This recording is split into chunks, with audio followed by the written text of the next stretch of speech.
Welcome, everybody, to a Delco Nerd Network Hot Take. If you haven't seen a hot take before, well, it's where a few friends get in a basement and we give our thoughts, we give our opinions on a TV show, a movie, or a game. Today, it's going to be a TV show, and that TV show is Star Wars Tales of the Empire. Here to discuss, as always, the triple threat. Gooch, may thy ninth chip and shatter.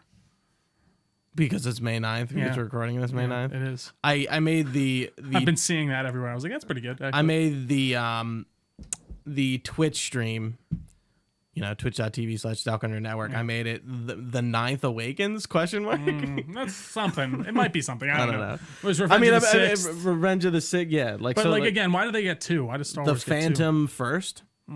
We're stretching even thinner. Attack of the Second. Attack of the Clones second? I don't know. Yeah, there's nothing really there besides that. But anyway, Gooch, how you doing, man? I'm doing well. We're coming hot off some good stuff here, I gotta say. I'm actually pretty excited for everyone to see. Which will be out by the time it comes. Yeah, I was going to say. I mean, we did. I thought you were going to talk about. I don't know what you were. I thought you were talking about the show. But yeah, we did the panel. By the time this is out, the panel will be out. Yep. By the time of recording, the panel's out tomorrow. Right. Yeah, good stuff is on the way. Absolutely. The edit wasn't as bad as I thought. getting it together was the most difficult part. Because when you have three shots and like audio from all three and then a separate audio track, you kind of have to line everything up and then kind of go in and decide what you're going to do. And then I had to recolor everything and sort of match everything as best I could. And I think I did a pretty good job. Like I said, it's not like perfect. There's one point at the end of the podcast, I don't know, there's 9 seconds missing. Interesting. Yeah. My dad must have been shutting off cameras and there's just 9 seconds with nothing. There's no footage. It was just 9 seconds that was not captured anywhere. So it's like at the very end, and it just says I put something in there. I actually watched. I didn't even notice anything when I was skimming through, and I did watch the ending bit. So it was I think it was the ending 5 or 10 minutes. It was at the very end, but not during the outro.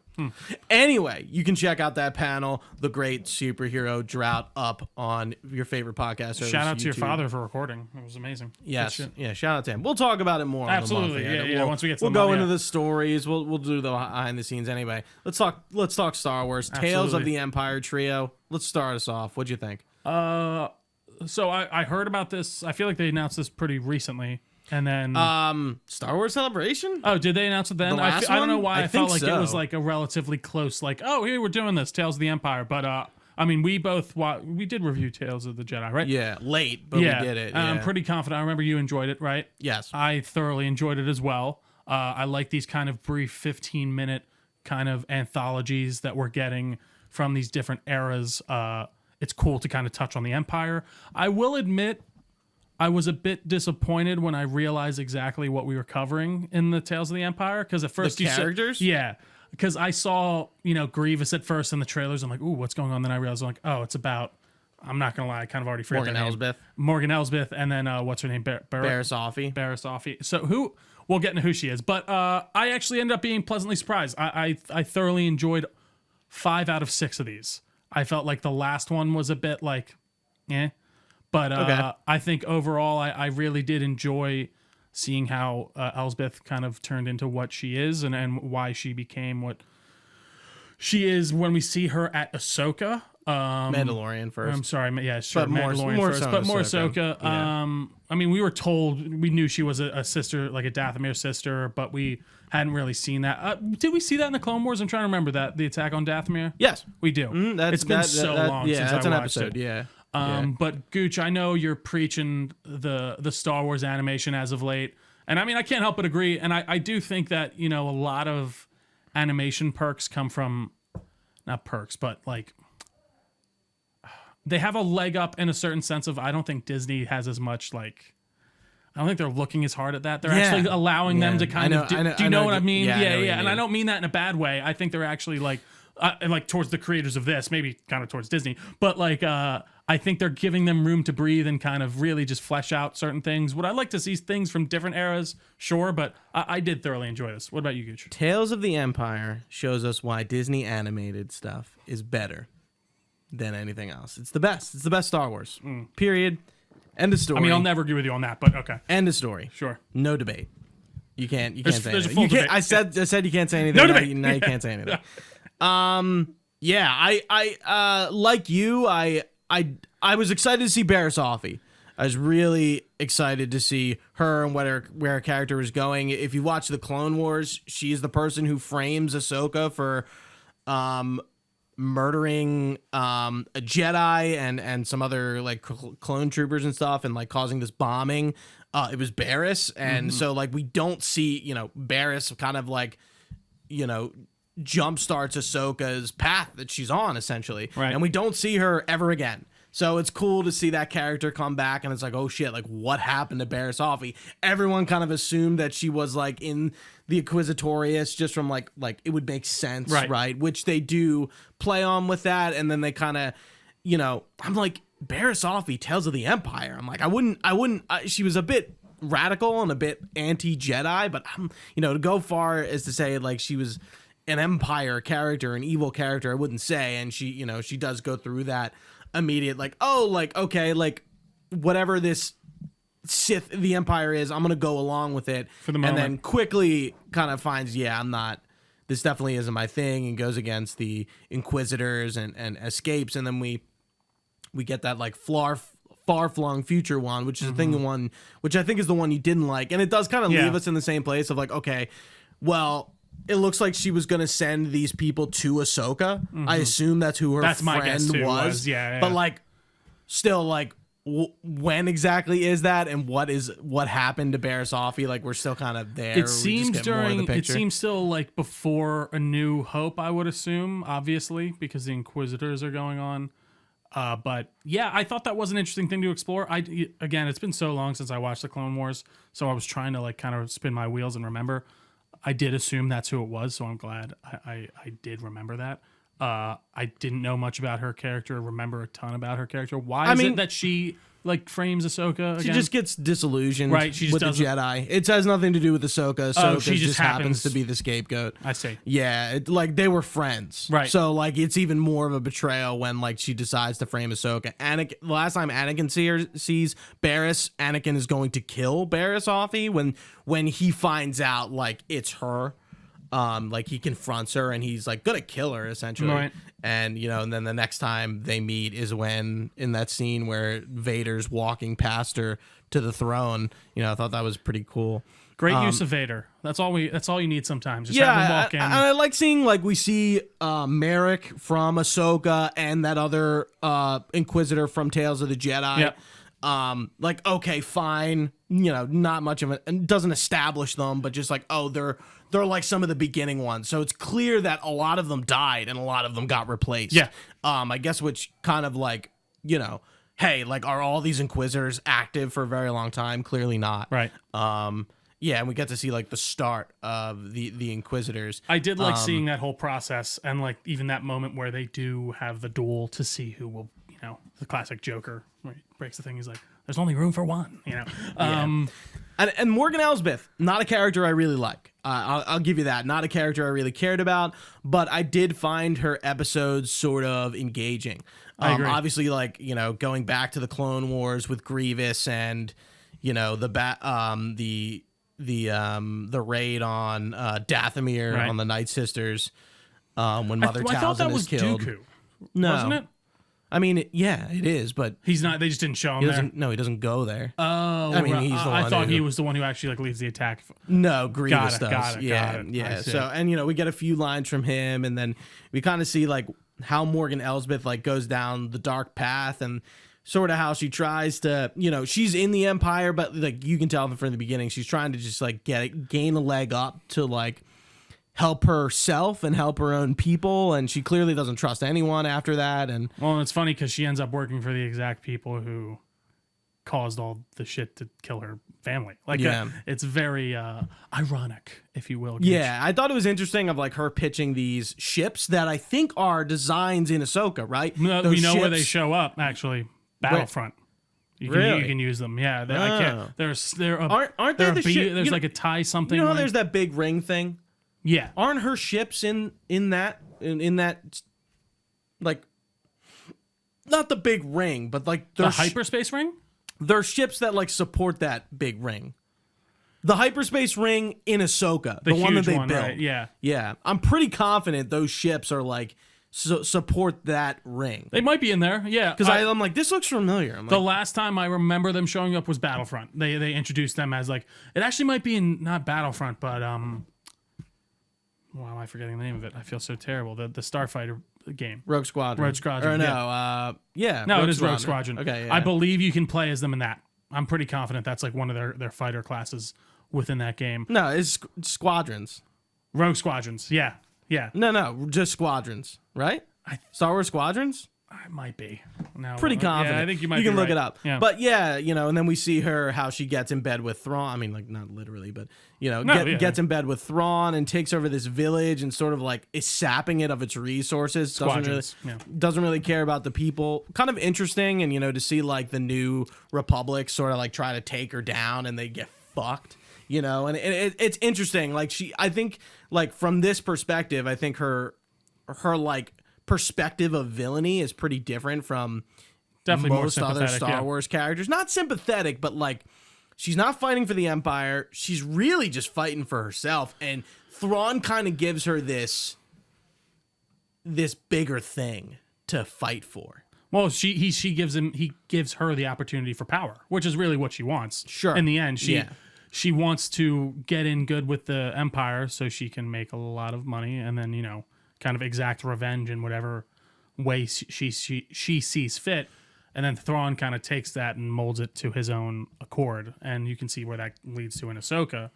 But, I mean, really, she doesn't realize she's working for the people who caused the death of her people at that point when the Empire takes over. So it is an interesting kind of like perspective to present. Right.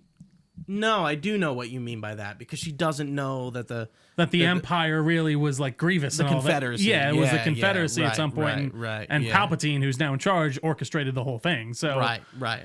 Really, she's working for the people who she wants to get revenge on, and they're just manipulating the shit out of her. And I did like the titles of these. It was like the Path of Fear, the Path of Anger, the Path of Hate. Of course, a reference to the classic line from Mr. Yoda himself. But fear leads to anger. I can't remember what the exact order is, but yeah, and then great reference. Yeah, Barris's were like it's revenge, something.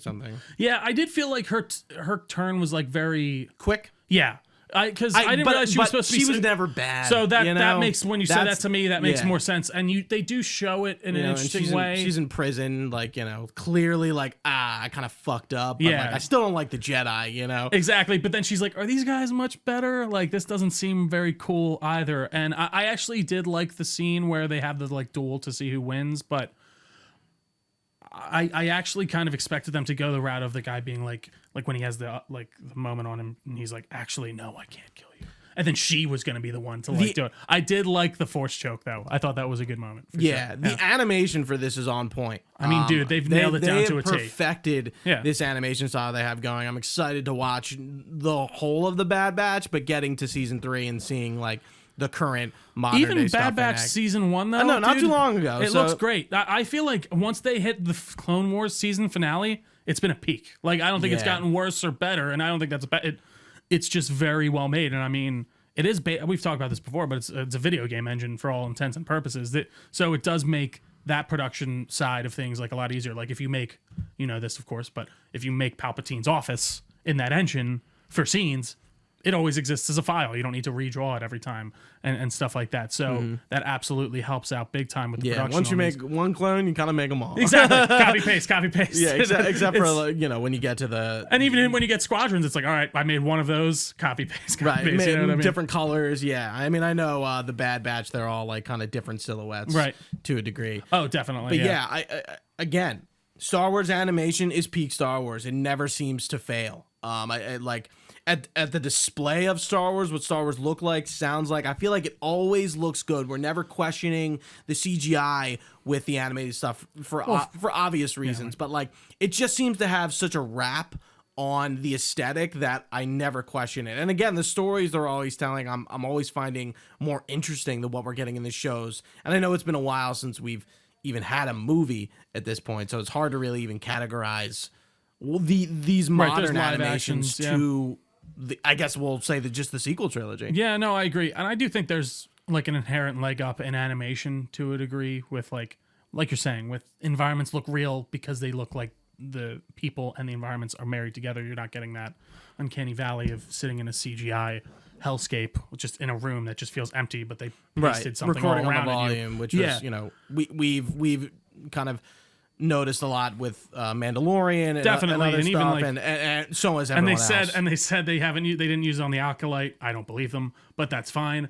And again, I don't want to beat up too hard on the volume. I think, like anything, it's a tool that if used correctly, it can be very well done. But I think a lot of companies, Disney included, overuse it. But I do think there's an inherent leg up in what you can do with animation and how emotive you can be with just the animation itself. And I mean, that's something I brought up even with the Avatar review. The kinetic way of water. Yeah, like with I'm sorry, Avatar: The Last Airbender. Okay. Like animation. I know it's I'm glad we clarified. I'm glad we clarified. No, it's funny because you said the way of water. I thought you meant book 1 water. I was like, well, yeah, technically, but then I was like, no, wait, actually, not that one. There's just a certain force to animation that I just don't think live action allows in certain ways, and things can look much more natural. And also, it speaks to the thing that I was talking about earlier, where I don't think they are under nearly as much scrutiny as a live action production, which is a good thing. And Dave Filoni was executive producer on all these and like the director and stuff, so he's incredibly comfortable in this universe at this point, the animated universe especially. I'm excited to see what they do. I don't really want to see, like, I liked how we got Tales of the Jedi, Tales of the Empire. Maybe we'll get Tales of the Rebellion, Tales of the Clone Wars, Tales of the Clones. I think they can do almost everything and everything they want to do with this Tales of.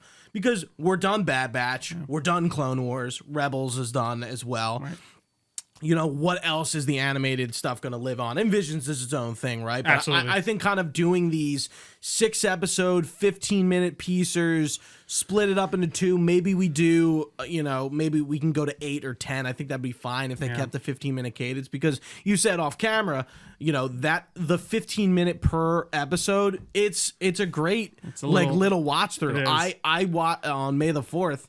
After we came home from Fan Expo, I was just like, yeah, I'm just gonna like kill this tonight, and I did, and I didn't find it like I felt like it moved in a nice clip. I really liked the way I digested it. I'm not a typical binger either. Right. I usually take my time with shows, but when it's that quick and like 3 episodes for Morgan Elsbeth, 3 episodes for Bear Zoffy, I got the 3 done. I might as well just kill the other 3 right now, know, and just wrap it up and move on. As far as what I'd like to see from like these Tales things, I'd like to see more anthology stuff. I kind of like the way Jedi did it, especially with like you had like 2 or 3 for Dooku, and then you had 3 kind of separate ones, right? Or I'm trying to remember, or it was 3 separate storylines. It was they were all 3 about Dooku. Ahsoka ones, right? And 3 Dooku, right? Dooku okay, ones. so it was, but they were told cadence. out of order. So it was like Ahsoka baby. Ahsoka learning how to kill clones, Dooku. Ahsoka getting back into the rebellion, right. And then it was Dooku as a kid,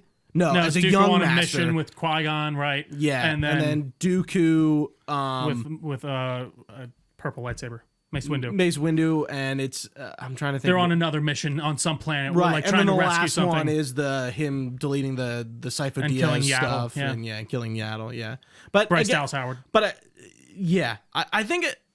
Would you rather them 3 them together or mix them up like that? I don't think it actually matters. I kind of like the way that they just did like 3 and 3. Yeah, because you can consume those any way you want. Like you could go through and consume those Jedi ones in any order that you. But again, or at least you could consume like. You could go through and consume all the Ahsoka ones first, and then I can watch Dooku 1, 3, and 6. Yeah, right. exactly. Yeah, but I'm curious as to why they did that for Tales of the Jedi. Maybe they're just like, let's mix them up.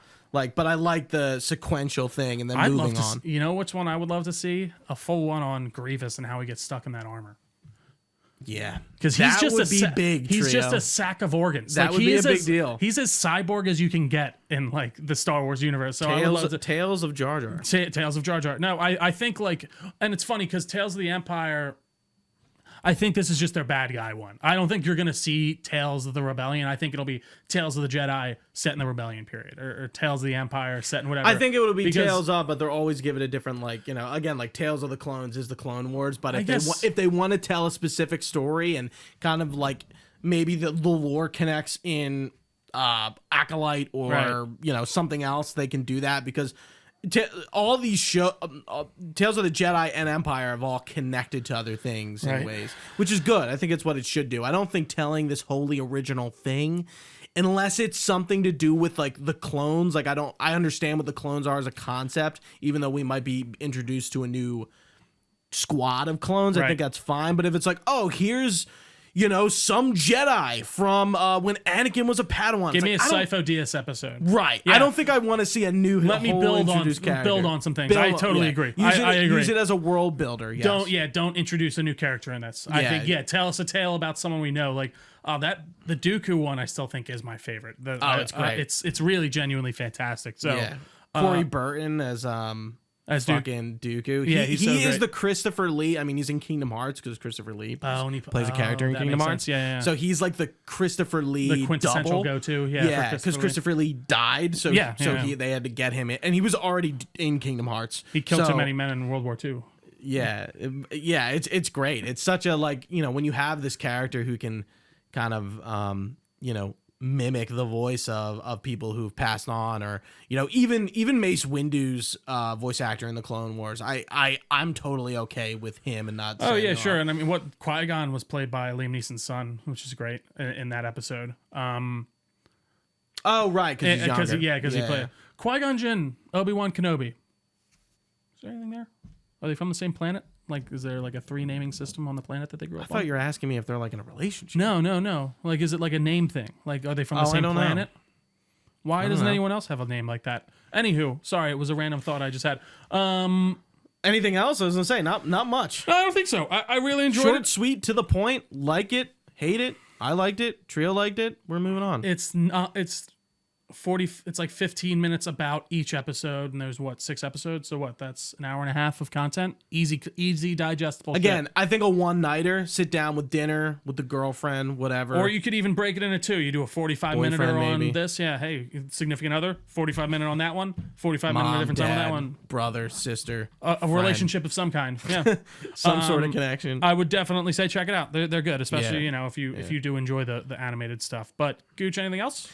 That about does it. Fantastic. I'm trying to think what's coming up. I mean, I know we got Dragon's Dogma, and I know we got Final Fantasy VII Rebirth. These games, Final Fantasy VII Rebirth is fucking killing me right now. It's so long. But also Dragon's Dogma, I'm also like, all right, I'm like trying to finish it so we can like do a lot of it so we can review it. A lot of shows start next month too that we're going to be watching. So we were planning on doing Masters of Air and stuff. Masters of Air, Shogun. I'm just like, it's too much. Yeah. I'm trying to finish these games. Acolyte on June 4th, The Boys on June 13th, House of Dragon. I gotta watch Gen V. And I want to start Bad Batch, dude. I don't fucking time. House of the Dragon, June 16th. That's the night after I move in. We can do a watch party at my new apartment. I'll probably watch it with my mom. That's okay. I don't want to watch this one you don't really.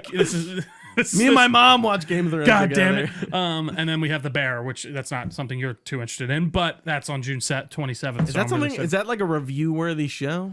It would definitely be outside the Delco wheelhouse. I think it would be a worthy review, probably. I think it's a great show. Then that requires me to watch season 1 and 2. Which I will say, it's so funny. I really don't have wherewithal right now to watch shows. That's why I've been so hesitant on like we said we were going to start Shogun, and I don't think either of us has. No, to try to review it, not just to watch it. Right. So it's kind of like we're giving ourselves like homework, exactly, like in a more poignant way, because neither of us are watching it or have watched it. Exactly. So it's tough. Yeah, there's been a lot of content, and the games have been long ones. Stellar Blade's going to be coming up soon. Right. Yeah, we're gonna do our monthly on Xbox. We'll say it. That seems the most likely to be what's going on. I think that's gonna be Xbox shenanigans. Probably the next podcast we do. Yeah. Anyway, we're gonna figure out wherever that is. But thanks so much, guys. If you've been watching with us live on twitch.tv/Delco Nerd Network, we really appreciate your time. You can find this podcast. Anywhere podcasts are found, just search Delco Nerd Network on your favorite platform. We're at Delco Nerds on basically every social media page that has an @ sign. We got a Facebook page, a Discord channel, all that good stuff will be linked down below. You can find all this information on our website, of course, DelcoNerdNetwork.com. You can even email us your comments, questions, or concerns to DelcoNerds@gmail.com. We'd be happy to get back to you. But for Gooch, I've been Trio. Thanks for watching, guys. Stay nerdy, and we will see you next time.